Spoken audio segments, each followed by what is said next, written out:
Listening to Chris Ballard talk about the process of cutting, the process of signing guys to the practice squad, cutting draft picks, that kind of thing, his assessment of the position groups, really, really interesting. But the most important thing that I think you're going to hear him talk about is the mistake that he made with Nick Cross. This was a moment of humility with Chris Ballard, and we don't see a tremendous amount of humility with Chris Ballard. There's an acknowledgement that he makes mistakes, but here was an acknowledgement, and you're going to see it, where he may have not done the right thing by a kid that he drafted. And I think that that's really, really interesting and really telling for a guy headed into his 8th year as a general manager of the Indianapolis Colts. Here's Chris Ballard. And as all of you know, the roster is very flexible, especially the first month of the season. I've always kind of believed that, said that. I think if you just look in the past, how we start is not always how it ends up. But feel good about where we're at, ready to get ready for Houston. So fire away. Any area particularly hard to cut down? D-line, which, look, 2 of them got claimed. So we knew that was going to be a tough cut. And I'll give Tom Telesco credit now, because Jonah, he's probably not ready, but he will be one day. He's going to be a good player. And then Eric just kept getting better. We got 5 really good players inside that are all going to help us, and everybody can't make it. So happy for both of them that they're going to be on a 53-man roster. Chris, what do you see in your secondary that maybe we're not seeing? Why are you so bullish on this group? They're young. They're gonna continue to get better. Sometimes you got to be able to meet. Like, things don't always work out, even when you're trying to acquire a player. I'm not saying we didn't try to do some things. Sometimes it just doesn't happen. But we do think we have good young talent back there, and we have a lot of belief in our front. So we'll continue to let these guys grow and come on. They don't become players without playing. I think sometimes we forget that. They got to play. Chris, what went into the decision with Sam 3 quarterbacks? Well, we thought the rule was going to change, which it didn't. But look, Sam, I think with that position is such a critical position that the second you don't need a 3rd quarterback, you need a 3rd quarterback. Sam's a good football player, and he brings a lot, not only as a player to this team, but also to the room, to the offense, and to the team as a whole of who he is. So you think he probably would have gotten claimed? I mean, You never know, but I'm guessing, yeah. What have you guys seen out of Nick Cross this training camp? I think better. I think he consistently got better. Like, we forget, it wasn't Nick's fault that we drafted him at 20. That's on me. He's young. And then you get up here and you talk glowingly about him, and you almost blow the expectations to where we all expect something. You forget how young he was. But I think you've seen a guy that just consistently get better each and every week. And I thought this preseason he played really well. I thought even through practice, through games, he played really good football. So I'm excited to see for him to take another step. One other thing on secondary, just in terms of depth, do you feel good about that? Any concerns there? What do you think? So we just put you saw, we put a claim in for Womack, who we like, comes from a very similar system. We liked him in the draft a couple years ago. And then when he let go, we thought he'd be a good fit and add to the depth to our team. We'll continue to dig like we do. I think if you kind of look back, even Shane and I were just talking about, the running back situation last year. Who can name the 3 runners? First game versus Jacksonville. Dion, Evan, Jake Fowler. Yeah, so things change. Are you worried with Matt Gay right now? What happened in the preseason? No, it's a good kicker. Really good kicker. Yeah. When you look at Let me defend that here a little bit, because there's more to the story.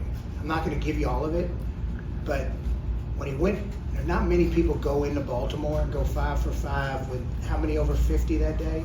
4. That doesn't have 4 over 50. Guy's really talented. Do you view Nick as the other starting safety back there next to Julian Blackman, or how you all evaluate who plays next to him? Our coaching staff will get that all set next week. Do you have any When you say there's idea more, on? when you say there's more to the story, you mean currently, you mean last No, year? last year. Okay. Yeah, That's last okay. year. Okay. Any idea on Josh Downs? Are you Not yet. Hopeful, Chance. making progress, but not ready to stamp, say he's gonna be ready week 1. since they had injuries? Your thought process on Ebicom and Yeah, that's fair. All right. roll the dice. It's a long shot. There's no doubt. But if you're gonna bet on somebody, you bet on Samson. It is a long shot, but you never know.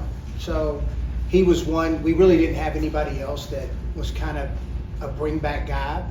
So him and McGrone were the two. We do think we'll get, Cam back at some point, who I just have to tell y'all couldn't be more proud for a kid who practice squad, inactive, never doubted, kept fighting. And what sucks is he was just making these tremendous strides. I don't think, sometimes you don't notice like we do because we're watching that tape every day, but he just made tremendous strides here in the last year and a half, and then unfortunately go out with the elbow injury. But we think we'll get him back at some point. But Samson is just, you never know. You never know. So Jelani Wood's not really an option for that, is he just too far? No. Yeah, no. What have the conversations been like with him, obviously going through the last 2 years? Not How do you sucks. evaluate him going forward? It sucks. I mean, he's a really good kid. He worked his tail off. He was making big strides. It's just like a lot of times in life, you're defined by the things you overcome, and he's just going to have to overcome it. It does make the evaluation tougher just because he's been hurt the last 2 years. It's kind of like Scott, too, who we drafted a couple years ago, who we think the world of Scott. Smart. Every time he's out there in the off season, he's great, but he tears an ACL and he tears an Achilles. I wish I had a magic wand to, eliminate those injuries, but I'd probably be making a lot more money and doing something else if I could fix those problems for everybody. Chris, I don't know if you're comfortable mentioning this one, but you mentioned the roster is going to change a lot, of course, like it always does. Do you have any certain positions, again, this is where I'm not sure you want to say it, but do you have any spots that you kind of see it being more fluid than others? No, that's, anytime we think we need to, if we have a chance to upgrade it, there's really a player we think is going to upgrade, we'll do it. So it's universal across.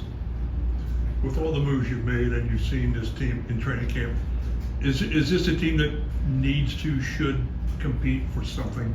Yeah, we feel like we will be in the mix. Look, we were in the mix a year ago. And sometimes, I think I said this earlier, where sometimes the scars are good for you. Hard times can be good for you. Defeat, failure can be good for you if you handle it right. I have a lot of belief in the leadership, one of Shane, but also these players, from guys that have been here and been through a lot, and they're all good players and they're all committed. It'll be fun to watch this team grow through the season and go through it. Chris, veteran team, all you guys are back. So veteran team, young quarterback, immensely talented quarterback, but very young. What's a realistic expectation in your mind for Anthony this year? What does that look like? To play winning football, there's gonna be some roller coaster moments. Mm-hmm. I won't say all, but most quarterbacks, when they're young, go through those moments. There's gonna be, but learn from them, grow, and keep moving forward. I think you can just kind of look around the league with, some guys that, with Anthony's skill set, it was a little bit up and down. One thing I have a lot of confidence in Shane and Jim Bob and all the offensive staff. They'll do what he is really good at and comfortable doing, and then what the offense can do. Chris, do you view yourself on any sort of hot seat going into the season? I think every year you do. That's kind of how I'm wired, but no different than any other year. How do you evaluate just what you saw of Anthony this training camp? Is there a certain area you thought he really grew in? Okay, the more he plays, the more he sees, the better it's going to get. I do think he will do a better job protecting himself. I do think that is one area that you will see. But look, eventually the game starts and the instincts turn on, and so you'll see. But just his understanding of the offense and what he likes, like that's a big point of this. Now, you know, you want the quarterback to like have some belief in what he's running and to be a little more opinionated about, hey, I like Shane, I like this. Jim Bob, this is something I feel comfortable with. And I think the more he plays, the more he'll become vocal about that. Chris, going into year 8 with the franchise, you know your record, you know what you've done, haven't done. Why should people believe that you are the right GM for the job to take this team for its bench?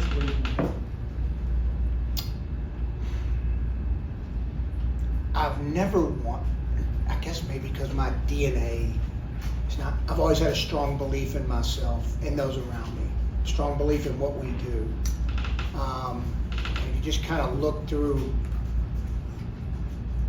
the first few years and, you know, we made the playoffs 2 of the first 4, had to overcome a, you know, quarterback retiring on us, still found the way. I thought our 20 team was excellent. We just lost a tough game to Buffalo. That ended up being a really good team. And I thought in 21 was another really good football team. And it all kind of fell apart. The last 3 years not making the playoffs, it's a disappointment. I'm not going to sit here and say it wasn't.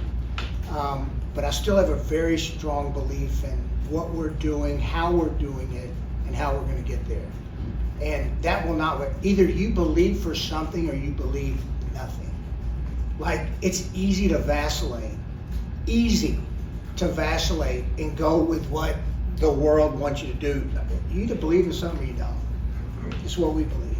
If it gets me fired, so be it. I'm sorry. You mentioned the good teams in 2021. Is this the most complete roster you think you've put together since you've been here?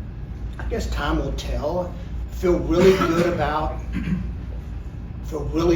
our fronts, man. I mean, I do. I think we're really good up front. I think on both sides of the ball, you could say this is probably our best front teams. I think the skill, now they're young, but I do think we're really skilled. I mean, Bowen ought to at least be freaking happy for once. I mean, I think I'd heard about beat over the head with wideouts forever. And you too. I think it's a good team. I think it's a really good football team. Now we got to go perform. We got to go perform. I have a lot of belief in our coaches and what they can do, and our staff. It's an excellent staff. Here's what makes Shane really good. You never hear him. He never complains. Like, you never hear him making an excuse or complain. Hey, who'd I got? All right, let's make it work. If he needs something better, hey, it'd be nice if we have something better. If not, we'll find a way to make this work. That's what good teams do. Like, when you look across the league, everybody has a void. I mean, I know not enough times you don't always see it, but everybody has a little bit of a void. Now, there's not perfection. You're striving for perfection, but everybody's got a little bit of a void. And how do you play around it? You know, how do you play your strengths and hide your weaknesses? Chris, what did Jason B show you in the preseason? What do you want to keep around? It's a great story. I really like Jason and what we think he can become. I had a good view of it because I got to see him play live in a couple games last year watching my son, and I was at the Oklahoma State game and he just freaking lit it up. Ended up losing, but I thought he was outstanding. In the last game of the year against Cincinnati, he was incredible. So I think his poise, I thought he was a better thrower than people were giving him credit for. And then I thought what we do offensively was a really good fit, you know, for him. He's still got work to do. He knows it. But excited, you know, to continue to work with him and watch him develop. Chris, with Shane, how have you seen him kind of build on, he's got the foundation set through year 1, now in year 2, kind of build on the standard and the expectations that he set? He doesn't flinch on what he believes, which I love. Like, and we don't always agree. I mean, I think that's a good for a relationship. Like, if we're all agreeing something's off. You know, there's not a kumbaya in those meetings all the time where me and Shane are giving hugs and high fives. That's not reality. But reality is he's very convicted in what he wants and how he wants to do it. And that does not, and I think the more he's been, you know, after being a year as a head coach, I think it's even cemented even stronger now.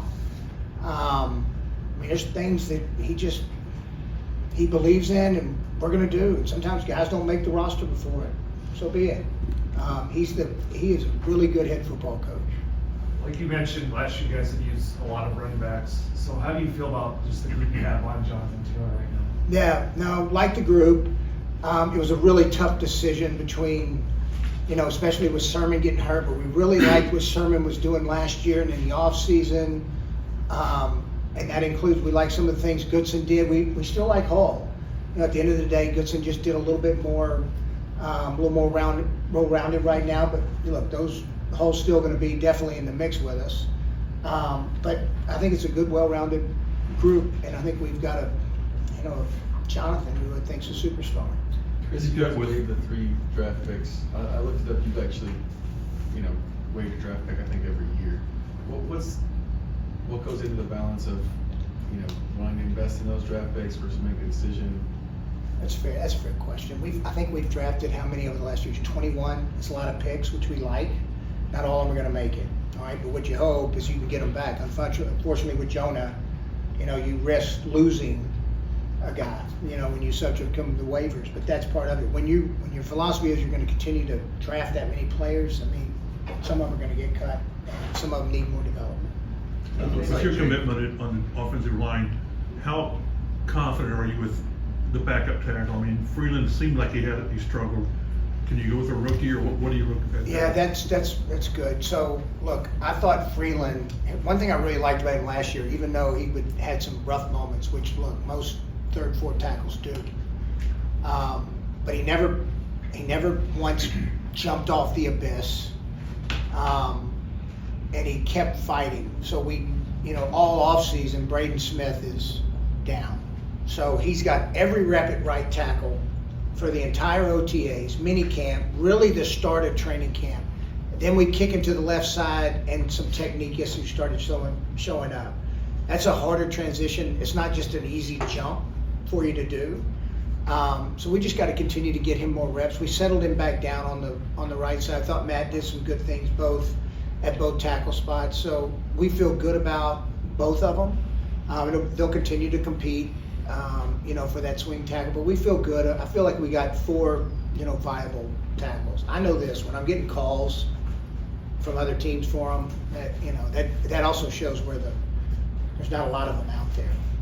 How have you seen Anthony mature from the guy you knew when you drafted when he was 20, so now being 22, father, QB1, all those things? A lot. I mean, it's a lot on him now. All of a sudden you get drafted, you got these expectations, you get an injury, you become a dad, handling the pressure and the expectations. He's still young. He still is. I mean, he's not like any 22-year-old young man. They're not fully matured yet, even though they think they are. But just being probably more aware of everything that he's got going on around him, responsible, really tightening his circle up of, who's involved, who's with him. That's fun. And that's probably one of the most gratifying things is to watch these young men become men. That's a cool thing, man. It really is. It's fun to watch them settle down, turn 26, 27, get married, have kids, start thinking about life after football. I mean, that's part of the part I enjoy in this. I do. I enjoy that relationship part of it. I enjoy watching these guys turn into men. They're not men yet. They're not. They're still young. They're young men. They're not fully formed men yet. So, I mean, along similar lines, this is a different experience for you, for the most part, since you've been here. You've had these veteran quarterbacks, play and play. He's young. You already said there will be some ups and downs. Just from your perspective, what's that like to watch that? Because you guys are so heavily invested in him too, right? Yeah. You go play. I don't know. I wish I could sit here and tell you. We're about to go through it. Right. You're braced for whatever. Yeah. You're about to go through it. We went through it last year for a short period. Mm-hmm. We're sitting up here against the Rams, and I'm thinking, what were we down at halftime? Like 21-0, 24-0? 23. And there wasn't a lot of hope in my box. And next thing you know, we're tying the freaking thing up. I said, okay, that's what this guy can do. So no, there'll be some, like with any young player, there's ups and there's downs, and there's they look bad and they'll look great. Like, that's normal. They get beat, they miss a pass, they drop a ball. I mean, it shit happens. Unfortunately, Twitter today accentuates on the one negative. There might be 10 positive, but there's the one negative that they'll pull out and just needle at, you know? He does seem to have more focus though, where it doesn't. It don't. Yeah, that's a good thing about it. Like, he doesn't get rattled by that. That's a good thing. That's a good thing. Chris, you guys when you drafted a lot too, you said pass rusher, and he's going to contribute early. Now that you've seen him, how do you anticipate? I mean, is he going to be the third down guy? He'll play. Taekwon? He'll play. Yeah, he's going to play a lot. All of them are going to play. I mean, you think you hope you get 9. Love in a dream scenario, I'd get 10 up. All 10 of them would be up. Depends on week to week if that can happen. But they're all going to play, and they're all going to get their chances. But we like Latu. I think we got a chance to do some pretty special things. What about Latu allowed him to start camp strong and finish it strong without maybe a dip that some rookies have? Instincts. He got pretty freaky instincts. Watch his eyes. His eyes never come off the quarterback, ever. It's pretty impressive to watch. Go ahead, Kat. Josh, next one, obviously. AD and Alec, what did you see from them throughout the month of August? I think Alec has just had his best camp. Arguably as good as anybody out there. Consistent, shows he can play inside and out. AD is kind of what we thought he was. He's a very talented young player. He's still learning, but they're both going to have really good years and help us. That's a really good group. It's a good group. Reggie's done tremendous work. That's Chris Ballard. See what I mean?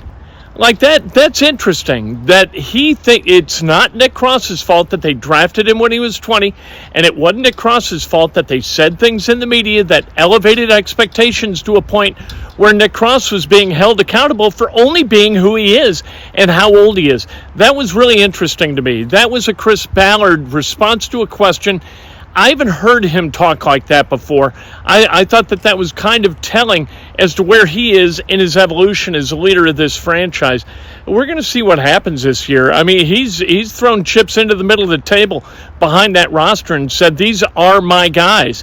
He's got 2 drafted or free agents that he signed. He's got 1 undrafted free agent, and then he's got like some draft picks, and that's all they did this offseason. They re-signed some of their own guys, and they're expecting that their own guys are going to lift this thing up and put this back on track toward being at the top of the heap of the AFC South. As the Houston Texans were like, hey, you know what? Yeah, we were 10-7. We won the division, but we're going all in, and we're bringing other people in to augment what we've got. These are 2 organizations that are being run in completely opposite ways. It's going to be so interesting to see how it turns out.